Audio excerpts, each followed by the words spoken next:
Okay, I'm very happy to see you all here today. We have lots of participants, which is great. So welcome to our stakeholder involvement webinar. We are here together today, PRecycling and PRIMUS, the two sister projects, both funded by the European Union. And my name is Pilla Bokevi Adashi. I'm a representative of the PRIMUS project today, and I'm a researcher at Tallinn University. Who is a partner in the PRIMUS project. So let me go through today's agenda just very quickly. So I will take 5 minutes at the beginning to give a short introduction of our projects, PRecycling and PRIMUS, and also about the objectives of this specific webinar and our general objectives. Then I will be giving a short presentation on the topic of project PRIMUS stakeholder involvement and commitment building. After which I will give the floor to Pablo Buso, who will be so kind and give us a similar presentation on PRecycling stakeholder involvement and commitment building. After which we will have a short roundtable discussion. At that point, every one of you is very welcome to join in. And we will be having two main questions that we'll be discussing, but everybody is very welcome to give their ideas and insights into these issues that we will be going through.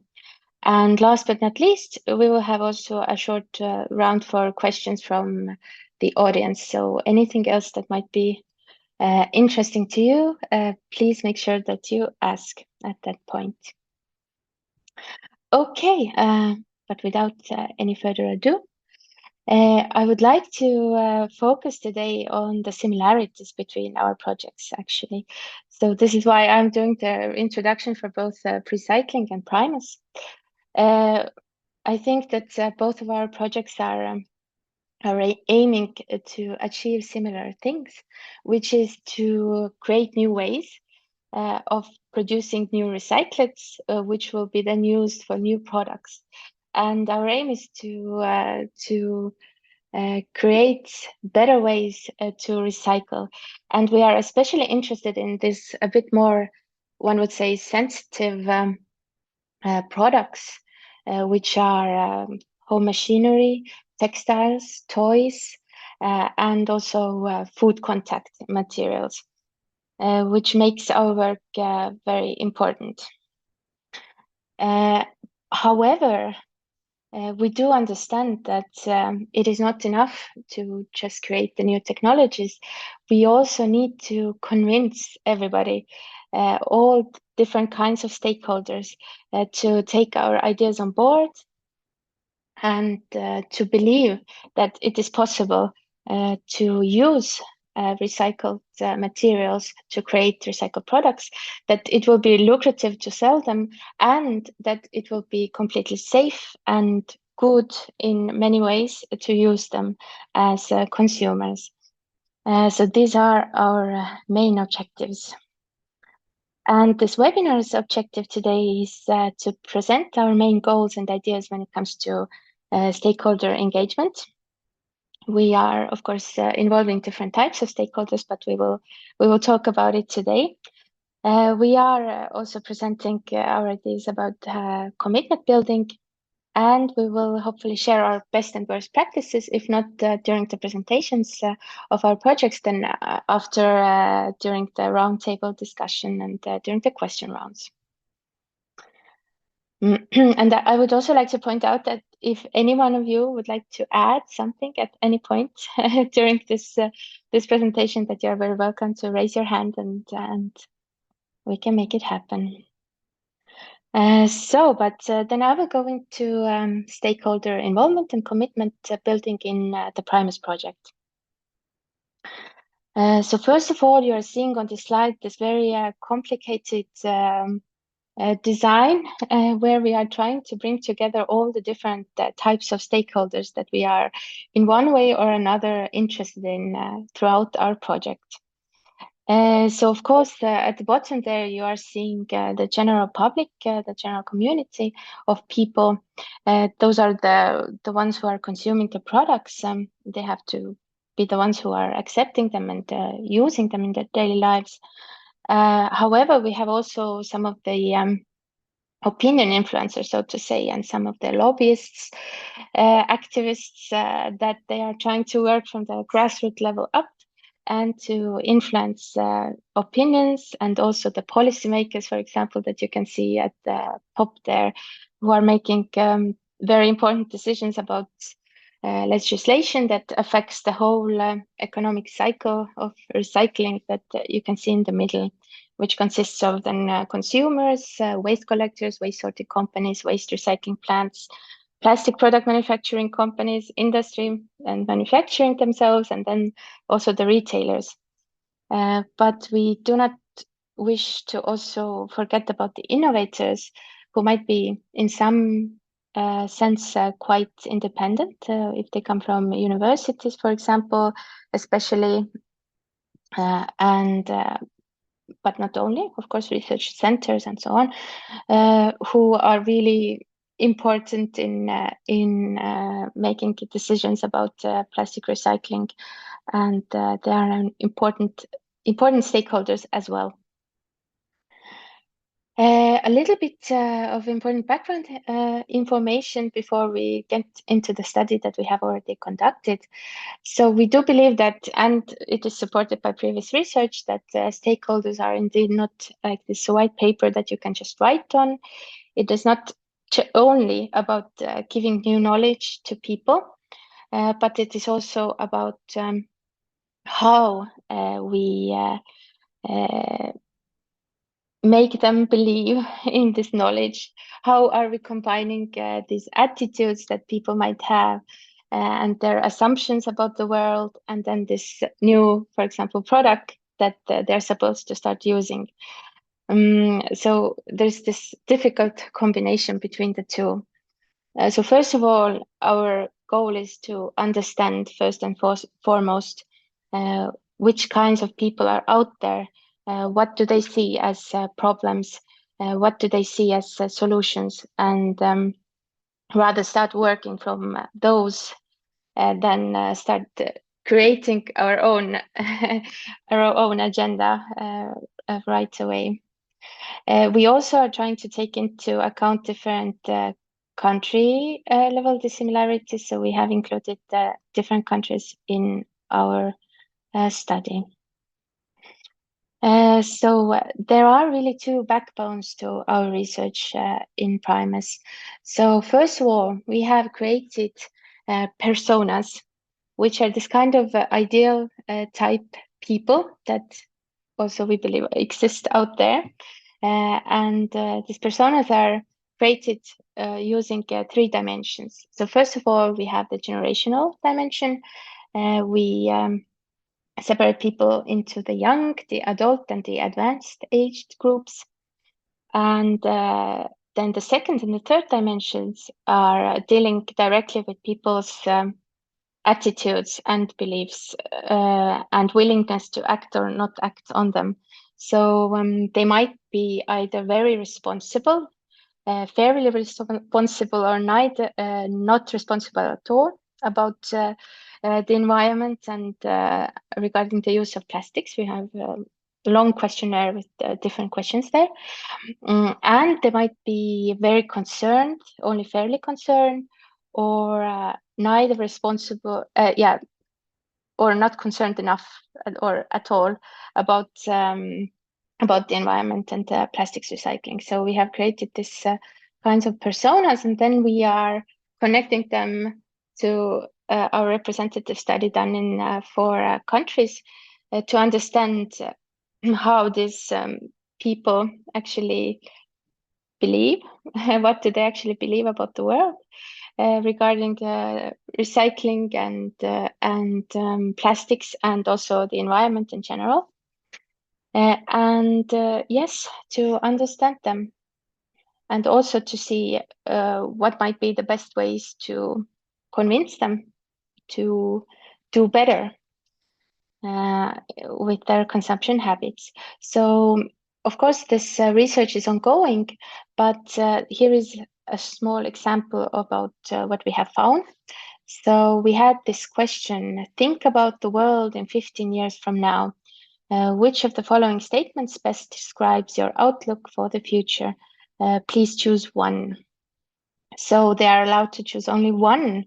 And what is quite striking, as you can see, the second option, which is about circular economy and the reuse and of materials and recycling of materials, including plastics, could they alleviate this most pressing global environmental problems?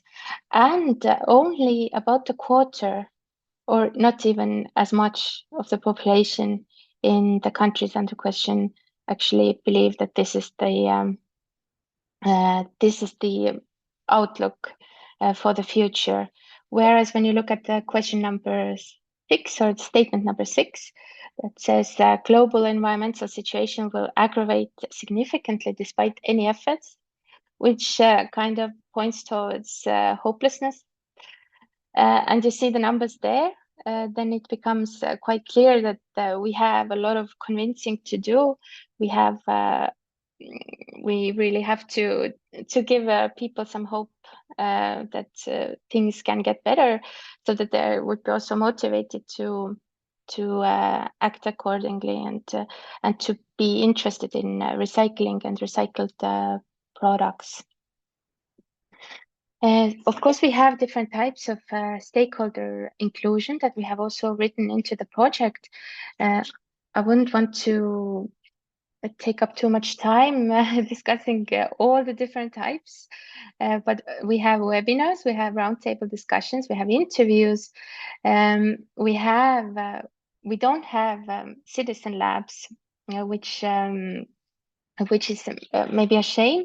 However, we are trying to create this kind of collaborative project between different stakeholder groups, taking into account what they are already good at. So they will be kind of become the ones that they are sharing their already existing knowledge. Because as we know, and based on our study, that different parts of the population have different knowledge and different attitudes. So what would be better? Would it be better than that us? We go and we kind of try to give the knowledge and imprint it into people, or it is better when different people meet and on these very friendly terms are able to share their knowledge and experiences and learn from each other. Yes. So the successes till now, I think that one of our biggest successes is that we try to really challenge this some sort of a knowledge paradigm. That's how we call it, according to which there is this general belief that when we give people more knowledge, then they will act upon it, and that is enough. So we try to step further from it. We also are quite happy with the personas that we have created, and we do believe that we understand our stakeholders better thanks to these personas. And the fact that we are trying to engage stakeholders on their terms, so we're trying to access the communities that they are already existing, in addition to trying to create our new communities, is something that we are working on. Because actually, one of the challenges that we have faced is that it is extremely difficult to include some of the stakeholders in our studies. For example, industrial stakeholders, we have had some problems with accessing them and convincing them to give us their time. It is also very challenging to access the when using our personas, then the neither responsible nor concerned group. So when a person is not already by default not feeling responsible about the environment and recycling, and they are not concerned either, then how would one access this group, and how would one target this group? Yes, but I wouldn't want to take up any more time. I can see that my time is up. So please, Pablo, I'll give the floor to you, and I will also let you use the slides. Okay, now you should be able to. Yes, I'm trying to. Yes, I can do it. Thank you very much for your presentation. So I'm going to try to be very specific and very briefly. And our objective is to try to show you just in 10, 15 minutes how is our main work in order to increase the ownership and engagement of the society during PRecycling project. And we're going to the next slide. I can change now. I don't know why. It's not working. I don't know why. Now it's not working. Has work. Does it work now? No. Okay. From my side, it says that it is working. Now it appears again, and I can move. I'm pressing the button. No. Oh, can you move it for me? Yes, I can do it. No problem. Okay, so we work at AIJU. We are at a research institute located in Spain, concretely in the Mediterranean area that is close to Alicante. It's like in the medium of the Mediterranean area, under Barcelona. And our main characteristic is like all our research is based mainly on children. And this is our main contribution to PRecycling project. We are focused on the toy sector for this project and also focus on children. So our main objective, our main goal is to increase the awareness and level of engagement of the families, children and parents with a special focus on toys about recycled plastics in the market products. Just something to be aware that always when we are in a European project, in a public project, related with social research involving children, something that is a key aspect for us, a key aspect for everybody, is the ethical aspects. The ethical aspects is a key aspect for the European Commission, and especially when it is addressed to children. So based on that, we have different ethical procedures approved by the University of Valencia, by the University of Mondragon, and also by the European Commission and CEN in previous projects. Just trying to move to the next slide. So if you can, okay. So based more technically on what appears on the different steps that we are going to apply in PRecycling project is that we are developing the educational toolkit in order to be spread along the society. Once we are creating this toolkit, we are already testing in different living labs. This is like a co-creation process. So we create a first iteration, we create the educational material, we apply it to a living lab in order to be sure about the different level of appealing and the increase of knowledge based on this living lab. Then when we are going to create like different iterations, we have all this material approved in the different level labs. We will send it to our consumer database that more than 7,000 families in order to increase their social awareness. And also in order to try to replicate it and to ensure the scalability of these results, we are going to collaborate in an international way in order to analyze the different changes based on country level. And for this, we have the collaboration of different partners of the project. So we can move to the next slide, please.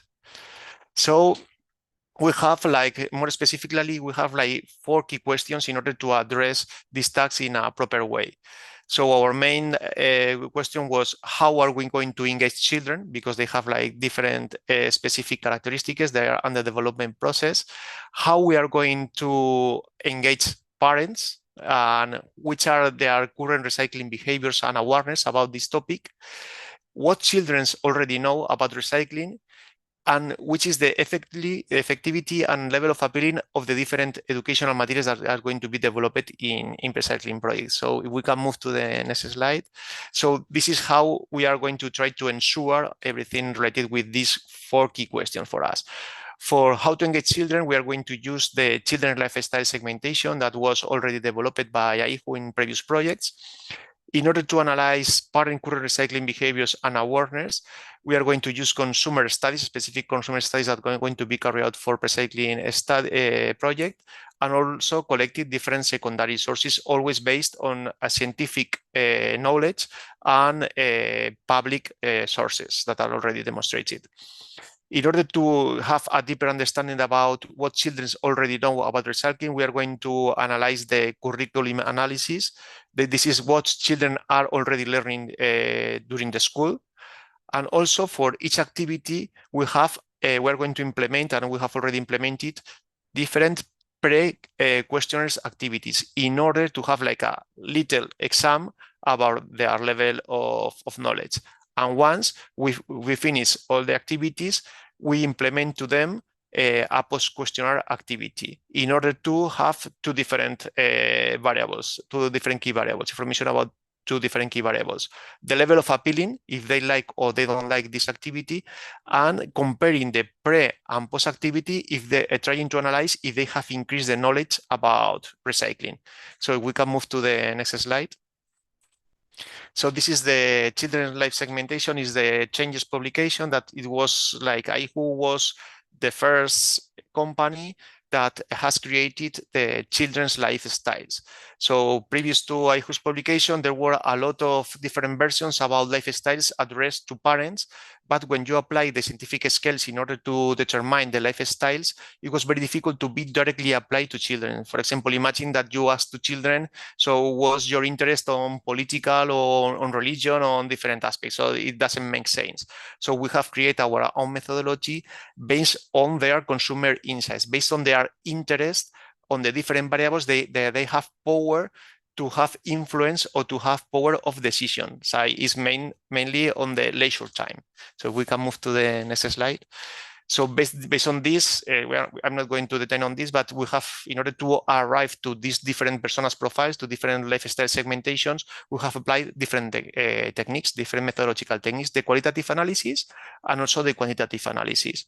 Qualitative analysis gives you more information about how the things happen, which are the main reasons. It's like more like poetic, if I will say. A quantitative analysis is based on mainly electronic surveys that has been implemented for more than 3,500 children, boys and girls, from 4 years to 12 years. So why is from 4 years? It starts in 4 years because previous to it, children, they don't have like the personality enough evolve in order to analyze their lifestyle. So this is the reason that we have implemented science 4 years old to 12 years old.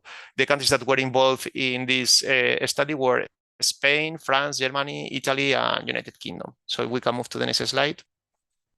And here you have like the different lifestyles created in order to try to have a better understanding about the main interest of them when you want to explain something to them or create a prototype or create a product that is addressed to them. For example, we have the creative hero that are the playful toy lovers. You have the humorous championships that are the silly playmakers. Then you have also the affectionate dreamers that is already related with the loving princesses and princesses. The notable achievers that are the challenge seekers that they always want to win to everything. Green explorers that could be more related to recycling, about like they have like a more sustainable level of awareness and they are very curious to outdoor adventures. The experimental makers that they want to do it everything by themselves. They like the do it by yourself creative. They are very with creativities. And also the remote social lovers, that is regarding with social media and influences. So for each different lifestyle profile, you can see here at the right of the name, when it starts talking about the age group, is the, for example, Creative Heroes is addressed from children from 4 years old to 9 years old. Meanwhile, Remote Social Lovers is addressed to children from 8 years old to 12 years old. The percentage is about the percentage of children in these 5 countries or as a European level that are creative heroes or human championship. For example, 12% of the children from Europe are creative heroes, 10% and humorous champions. And here you also have a little description about the different life profiles.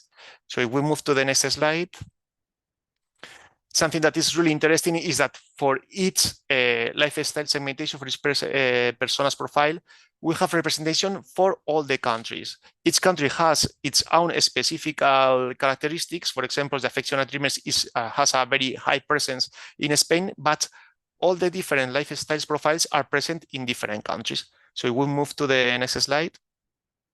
And also, there is presence in each lifestyle segmentation from boys and girls, because so previous to these lifestyle segmentations, a lot of manufacturers, a lot of researchers thinks about that, not in a very good way. Is like every children likes blue, every boy likes blue and wants to be soccer, for example, or a sportist. Meanwhile, girls are like pink and they like just princess. So as in order to break with this type of stereotypes, we have created these personas profiles in order to have a better understanding about the different incidents on children. So we move to the next slide. And also something that is very useful when we apply this type of projects is trying to analyze for each age bracket, we are going to address this prototype of this type of educational content and try to be aware on which type of personas profiles are already related with these interests. So we move to the next one.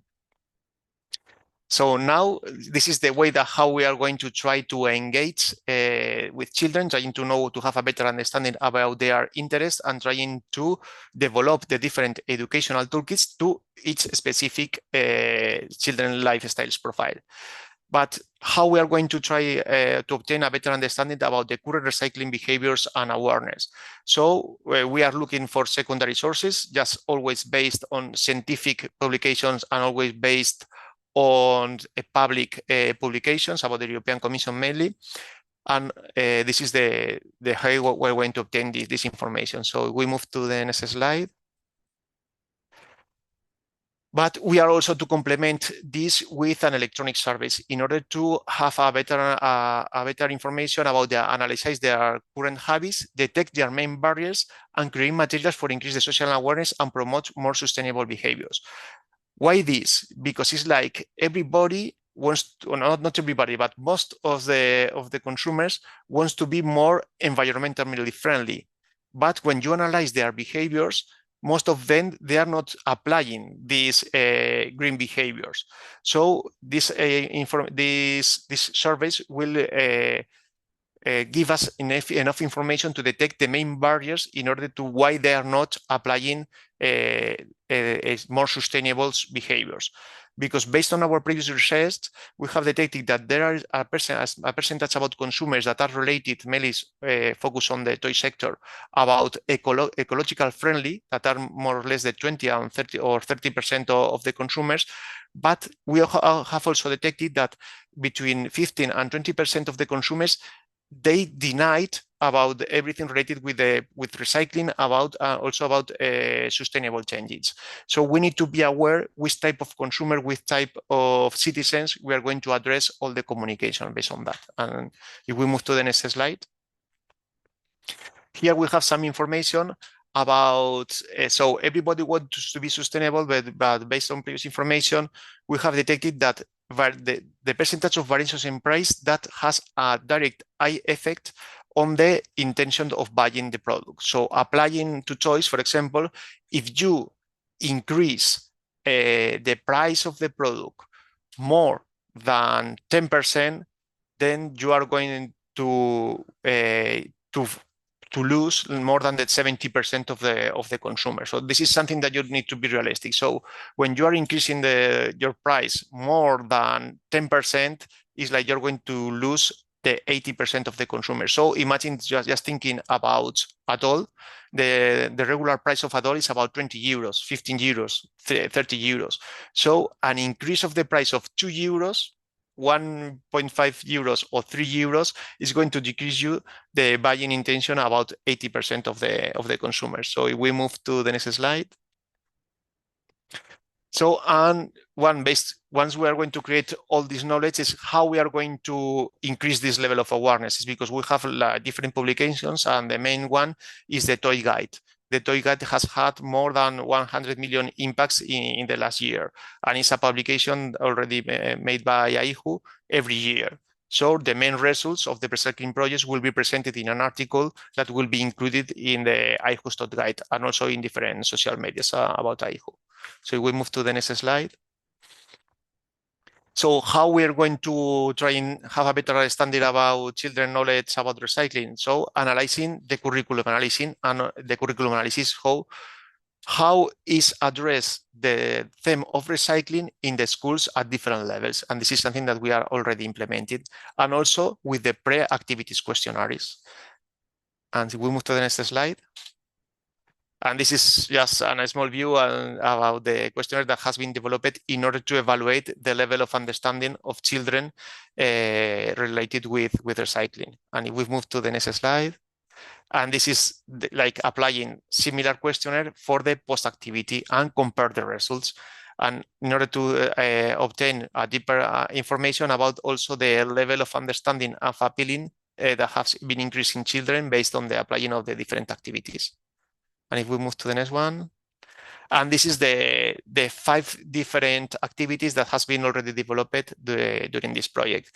So as you can see, there are like really different. So one is more addressed to like sportist children. Is a nota un triple that is like to play in basketball with different materials, and they need to put these materials in the specific bin that is addressed to this specific type of materials. So we have also tried explaining recycling, the process of recycling to children based on different board games.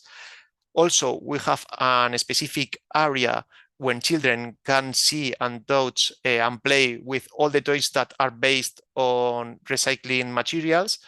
And we have another activity that is related with children playing with different toys, but with their eyes blinded.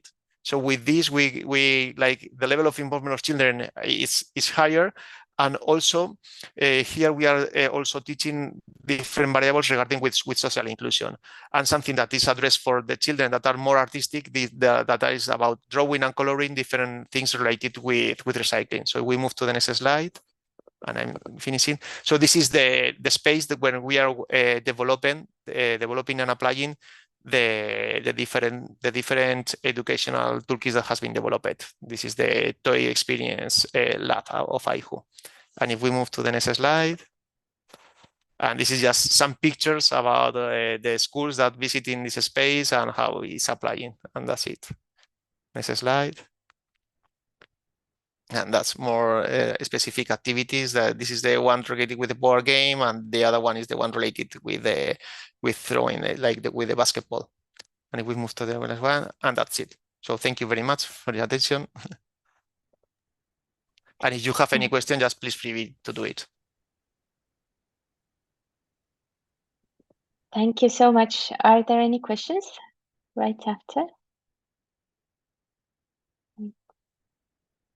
Not yet, but we will definitely convince you to ask more questions, because this was all very fascinating to listen to, and I know that I already have some, but we can move on to our roundtable discussion, and we have these 2 very generic questions here, and anyone can pitch in.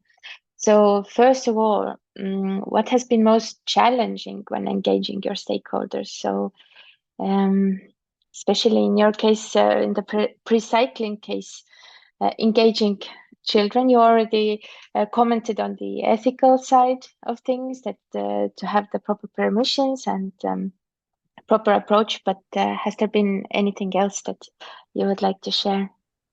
Yes, so involving children is like you need to be very specific. You need to be like really dynamic on the activities. So, but you also need to combine like the happy way or the of try, and also with the content, with education. So you always to be increase the level of engagement with them, but also try to put some educational content. So try to find this balance is a key aspect when you're developing things. Obviously, always applying the ethical procedures, and also to be always based on scientific context. So based on that, so we are focused, we are experts on children behavior, but also in AIHU, there are different departments that are experts on the recycling process. So it's like everything we try to understand all the technical information that they are creating in the whole project. And our main goal is to trying to transform all this knowledge in something that is interesting to children, is something funny to them, but we are trying to influence in their behavior, because the main goal is to increase their social awareness and also to change their behavior in a more sustainable way. And also a key aspect is regarding with parents, because with parents they are like in a very hurry situation. They don't have enough time for everything, but most of them, they think that they are aware of everything.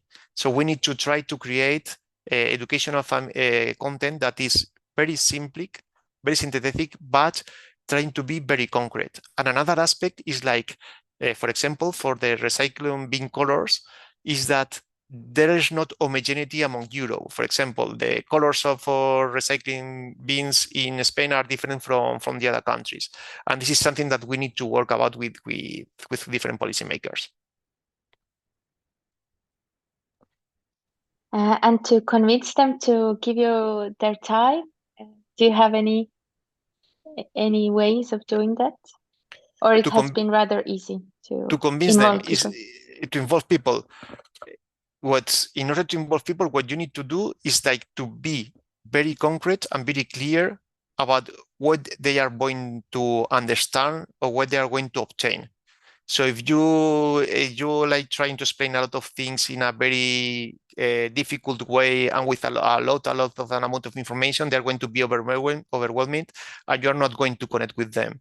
So you need to be like very rigorous, based everything on scientific approach, but very concrete and very objective. Because like most of us, so consumers or citizens, they don't have they need to do a lot of things, and they don't have too much time to attend you. So you need to be very concrete, very visual, and just to influence on them. Thank you. Does anyone have anything to add to this from your experiences? Or maybe you would like to ask a question?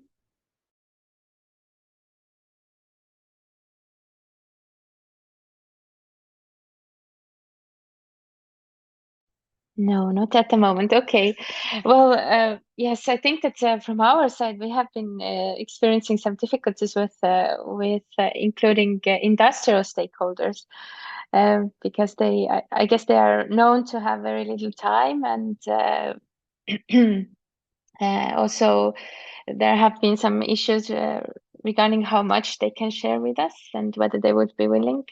Have you worked with the producers as well of the toys, or do you consider them as stakeholders as well? Yes. We are as association. We have more than 500 associated that are part of the industry, and it's like the same with consumers. So their available of time is like very limited. We are in a very hurry world, and we need to be very concrete with them.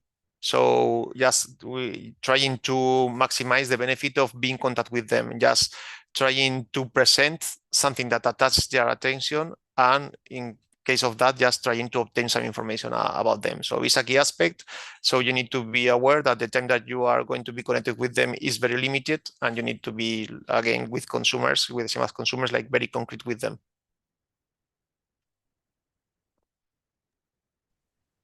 Okay.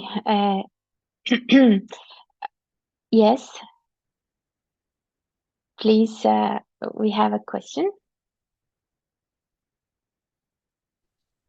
Yes. Hi, my name is Angela Hahn, and I work for Prospects Institute, actually in one of your sister projects, the Absolute project. Very nice to meet you, and thanks a lot for the very interesting presentation. I was just wondering, since you mentioned the very strict regulations and barriers as well when it comes to research involving children.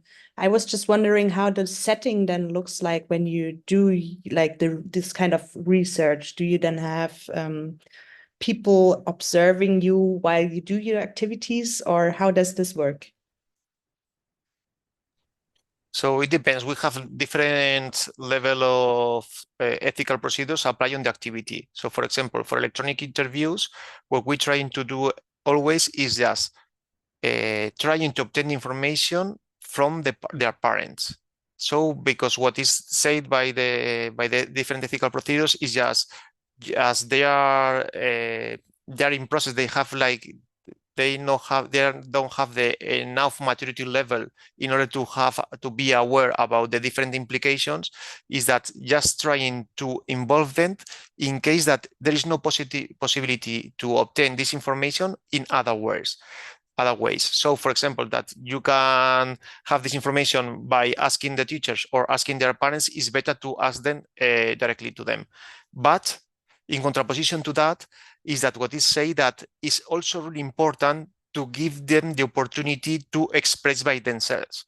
So for example, see, just in a different project that is not regarding with PRecycling, we have analyzed about their opinions regarding with the different playgrounds, especially with the playgrounds that are already implemented in the schools, about the school space for the free time.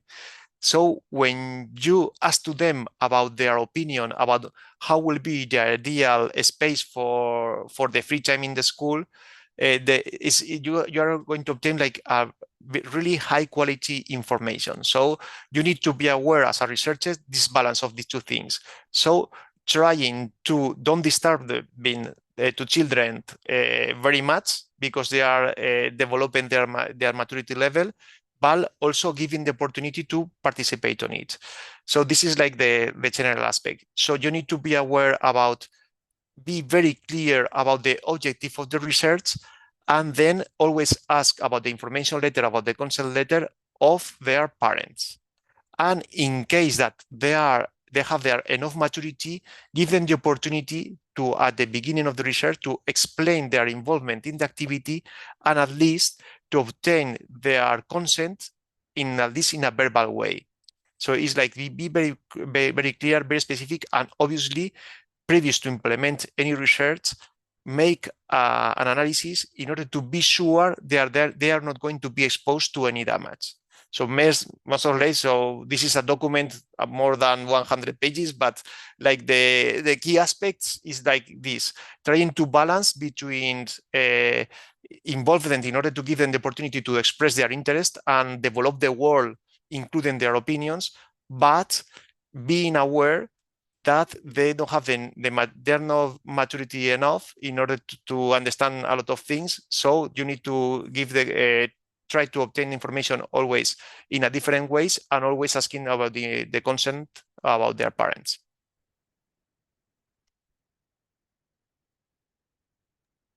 Thank you for a very good question and answer. Would anyone else like to ask or comment?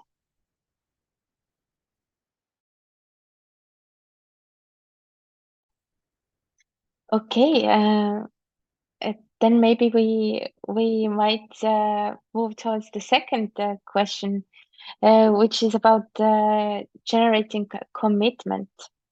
So, of course, in the case of children, parents make most of the decisions when it comes to toys in many ways, but in some ways, of course, not, because they will influence their parents. They will start asking for things, and what do you think about generating commitment? And do you have any good ways of maybe measuring it or somehow keeping track of it? But about the commitment to different activities, about the living labs, their commitment. I would rather say that the commitment to actually start making this better choices and more environmentally friendly choices. Okay, so based on that, for instance, like the first stage is to increase their social awareness. See, because nowadays, what based on our research is like most of the parents they want to buy most of them, not all of them, sustainable toys. But what is it as sustainable toy or not is something that is very confusing to them. So, for example, when most of them maybe in a wrong way, they think that all the good toys are sustainable just because of the material, because of the good. And to be sustainable or not is something more complex to that. So we as a policymakers, we as a institutions, we as a educators, what we need to teach consumers to have a very good information and summarize information in order to have better choices about that. So this is a key aspect. So for buying with better information in order to make better decisions. And for the behaviors, about the different collecting or the different green behaviors is again the same. So trying to be very specific and in a very easy way, trying to translate everything in a more sustainable behaviors. So trying to explain what they are going to do with a toy. One is their life is finished. So how they going to use this toy or how they're going to throw this toy. I'm wondering, are you also trying to access the ones that they are maybe not so willing to be environmentally friendly? Yes. So regarding with the parents, I don't have the concrete data here because it's a previous research, but it's like 20% of them were the eco-friendly ones. So they are convinced them about everything regarding with the sustainability, and they have a lot of information. They have a lot of information, and they make very good choices based on this information. Maybe not perfect, but very good. Like 50% of them, they are aware about the sustainability, but they have some information, but they are very confused about everything, and their willingness to pay an extra price for a toy is not so high. Okay, so it's like 20% of the consumers their willingness to pay for a sustainable toy is okay. It's more than 10%, more than 50%, more than 20%. But if you want to the mass market, that is about this 50-70% of consumers, they have some ideas about sustainability. They are making some choices that they are not so good. They have a lot of confusion. So I think that this is the key aspect for the educational contents that is going to be implemented in the schools and also in a non-formal way by different toys and games. And for the policymakers to be very concrete that all the information that is going to be included in the toy, in the packaging, is realistic. Is realistic and it's not just greenwashing about that. So we need to, as a society, to increase the education about how to make better choices and better behaviors about sustainability, and also by regulations to implement key information, very clear and non-confusion information in the toy packaging. And just to be aware that 50%, between 50% and 20% is going to be impossible to convince them, because they deny the sustainable changes. They deny everything related with sustainability.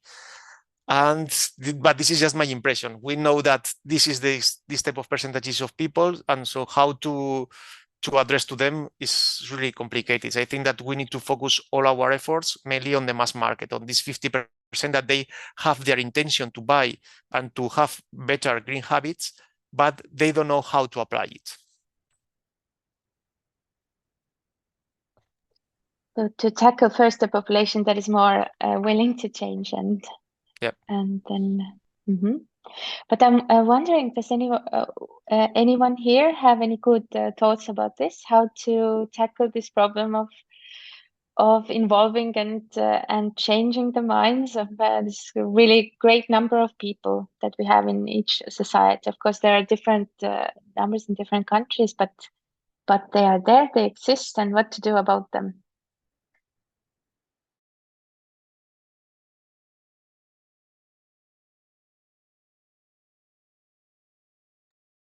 Maybe someone from our other sister projects would like to step in, or if you have any experience from previous projects, then maybe you could.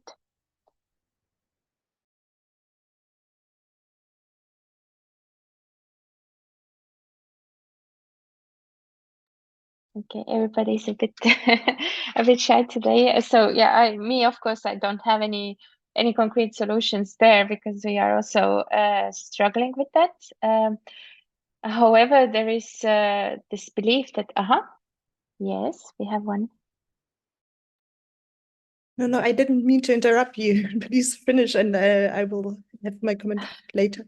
Yeah, I'm afraid I don't have any great solutions, but we have this belief that belief is not the right word when we were talking about science, but we have sufficient knowledge from previous research to claim that indeed even the ones that they are extremely against some of the changes, once they feel empowered, once they realize that they actually already have some knowledge or some experiences that could go under this category of environmentally friendly, they can start identifying themselves differently. So it's a little bit cracking the psychology of people. For example, we have this. I think the simplest example is some generational differences. When we talk about older generations who used to live in a world that used to be much less consumer centered and much less affected by consumerism, especially here in Eastern Europe, when political conditions were a bit different and products were just not there. Then people had to learn how to get by themselves, to actually consume less and to consume differently. And this part of the population, even though by some terms they are not environmentally friendly, they might even have some very strong opinions about about being green in the modern sense. They do have some experiences from that they are still carrying them with themselves from the past, and the knowledge to actually um, be green. And in many ways, what our research shows, they are actually more green in their everyday lives, the way they make decisions about the consumption and so on. So that's one of the interesting things that I just wanted to point out. But yeah.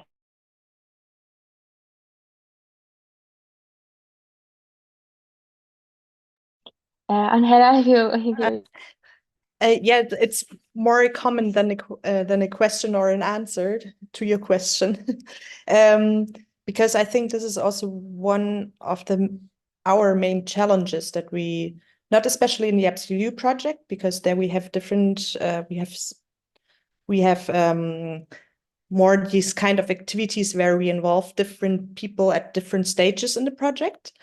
But one of the main challenge in general, I think, is to also create this commitment already in the implementation phase of the project, and how to engage with the stakeholders, like in between having this meetings or activities. So yeah, I just wanted to point out this is all one of the challenge that we have in the project settings, and when it comes to stakeholder engagement, how to best create this platform then for to have an ongoing discussion and exchange and co-creation.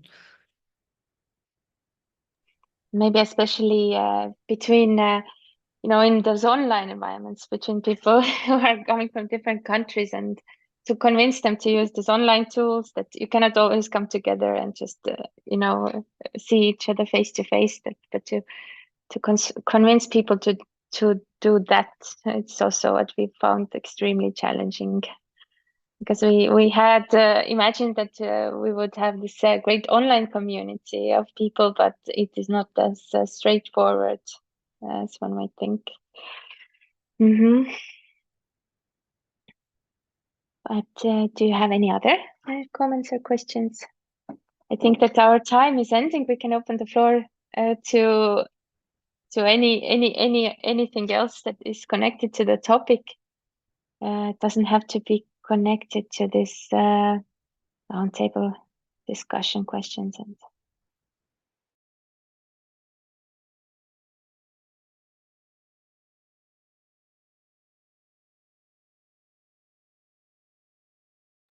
Okay, it seems like everybody's content with the information they received. So yes, I am very happy that we were able to pull this off, that were able to have this webinar together. And I hope that we can share the recording. I know that somebody else was recording as well, if I'm not mistaken. So if you have any other questions or comments, feel free to say them. But otherwise, I think that we have concluded for today, and I hope to continue our collaboration. Thank you, Anne. Thank you. And to next webinars with other sister projects. Thank you for today. Thank you very much to everybody. Mm-hmm. Thank you, Pil. See you. Thank you. See you. Bye bye.